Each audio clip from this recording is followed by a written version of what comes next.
The period from 1930 to 1953 played a decisive role in shaping the portrait of Nguyen Cao Ky, forging the famously reckless and adventure-driven personality for which he would later be known. Born in the Son Tay township at a time when Vietnamese society was deeply influenced by colonial rule, Ky enjoyed a starting point far more advantageous than many of his contemporaries. Coming from a middle-class family, his father employed within the French administrative apparatus, and his mother engaged in commerce, he benefited fully from a modern Franco-Vietnamese education. This combination of material comfort and cultural privilege planted early in the young Ky a sense of being above others, fostering an inflated self-confidence and a refusal to accept the kind of resigned conformity common at the time. From an early age, Nguyen Cao Ky displayed the makings of someone who knew no fear. His restlessness went far beyond ordinary childhood mischief, exemplified by the oft-recounted anecdote of him climbing to the very top of the village communal hall roof simply to look down at the world from above. This daring act not only sent a chill through his family, but also subtly foreshadowed a personality, drawn to risk and driven by a desire to stand above all others. Coupled with his fascination for Western adventure novels, the dream of becoming a pilot and conquering the skies took shape almost inevitably. All of these elements combined to mold a youthful Nguyen Cao Ky, free-spirited, defiant, and perpetually ready to plunge into what others would consider madness. The period from 1954 to 1971 witnessed Nguyen Cao Ky's spectacular leap from a daredevil pilot to one of the most powerful figures on the political chessboard of Saigon. Returning from Algeria and joining the Republic of Vietnam Air Force, he rose rapidly, not only due to his flying skills in perilous missions, but also because of a shrewd sense of timing and political maneuvering. He knew how to navigate turbulence, as demonstrated by his hesitant stance during the failed 1960 coup, before decisively deploying air power in 1963 to threaten the Independence Palace, playing a crucial role in the overthrow of Ngo Dinh Diem. This event propelled him straight from the cockpit into the very heart of national power. By 1965, as chairman of the Central Executive Committee, equivalent to Prime Minister, Nguyen Cao Ky successfully crafted the singular image of the cowboy general. In stark contrast to the solemn demeanor of traditional politicians, he often appeared in public wearing a flight suit, a purple scarf, and a pistol at his side. This rugged appearance, combined with provocative statements and a hardline anti-communist stance, turned him into a true political star. The Americans, actively seeking a strong-willed figure to symbolize South Vietnam's fighting spirit, enthusiastically backed him. Although he later stepped aside to serve as vice president, 1967 to 1971, yielding the top position to Nguyen Van Thieu, few could deny that this was his most radiant period, when his flamboyant defiance was legitimized by supreme power. For Nguyen Cao Ky, the events of April 30th, 1975 were not merely a desperate escape to save his life, but rather resembled a dramatic action film that fully encapsulated the arrogance and pride of the pilot general. In the final dark days of April, as defensive lines from the Central Highlands to Xuan Loc collapsed one by one and Saigon descended into utter panic, many senior officers evacuated in secrecy.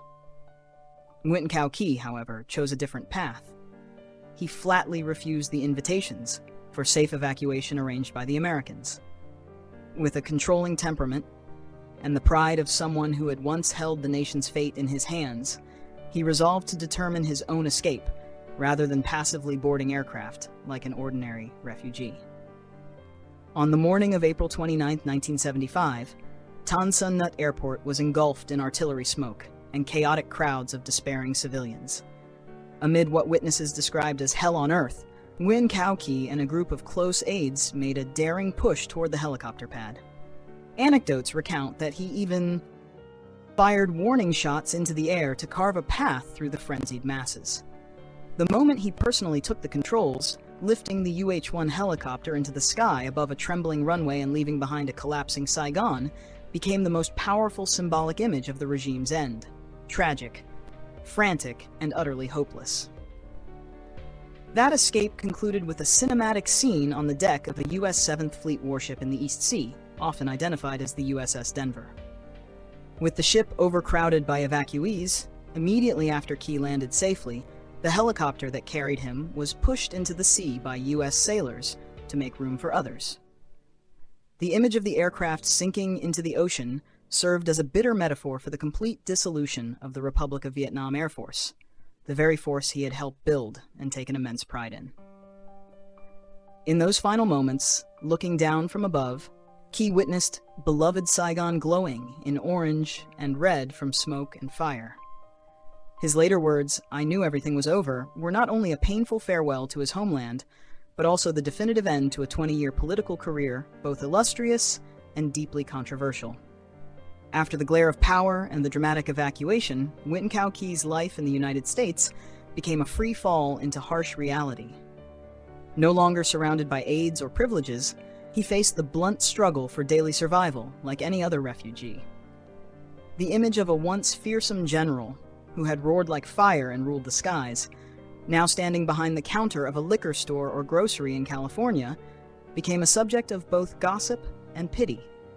Repeated business failures, from liquor stores to ventures in Louisiana and Thailand, revealed the disorientation of a man accustomed to commanding troops but ill-equipped for the cutthroat marketplace of exile. Economic pressure and a changed environment also led to the collapse of his marriage to Dang Tuot Mai, once celebrated as a power couple. This breakdown was not merely personal tragedy, but marked the final disintegration of lingering prestige. Yet the most noteworthy aspect of this period was the transformation of his political outlook. Unlike many former generals who sought to rally forces for fervent restoration movements, Key chose a more withdrawn and pragmatic path. He openly refused to join extremist anti-communist organizations, bluntly stating that the war was long over and that he sought stability rather than the perpetuation of hatred. This stance led to his isolation and fierce condemnation by segments of the overseas Vietnamese community, some even branding him a traitor to the cause. Nevertheless, this period of separation and reflection became a crucial psychological prelude to the controversial decisions he would make in his later years. The final chapter of Nguyen Cao Kie's turbulent life was marked by a decision as shocking as his historic takeoff in 1975, his return to Vietnam in 2004. After nearly 30 years of exile, his reappearance and call for national reconciliation and harmony triggered a profound shockwave. Despite intense outrage from overseas communities, where former comrades viewed the act as unforgivable betrayal, he remained steadfast. He declared plainly that at an age close to the grave, his greatest responsibility was to contribute to the homeland's development and to close the wounds of the past. This act of swimming against the current once again affirmed the consistency of his character, strong-willed, pragmatic, and unafraid of public opinion. Rather than fading away in former glory, he chose to confront the nation's new reality. In his final years, he lived mainly in Malaysia and passed away on July 23, 2011, at the age of 81. His death closed a singular human journey, encompassing both supreme triumph and bitter defeat. The legacy Nguyen Cao Ky left behind is not merely the image of a flamboyant, steel-bearded general, but a vivid embodiment of the conflicts, divisions, and longing for reconciliation that define modern Vietnamese history.